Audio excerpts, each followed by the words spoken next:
सिंधुदुर्ग शोभे आंबा फणसाच्या बागानी, कोकणाचा पाया रचला देव दैवतानी.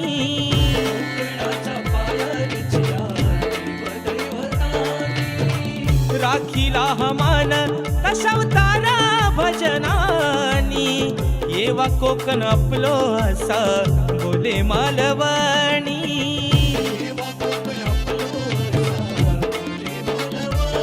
विकू नका जमिनी फार, नाहीतर होऊ आपण चाकर. विकू नका जमिनी फार, नाहीतर होऊ आपण चाकर. सांगे राजेश जोडून कर, सांगे राजेश जोडून कर. परशुरामाच्या भूमीत शोभतय माझ कोकण एक नंबर.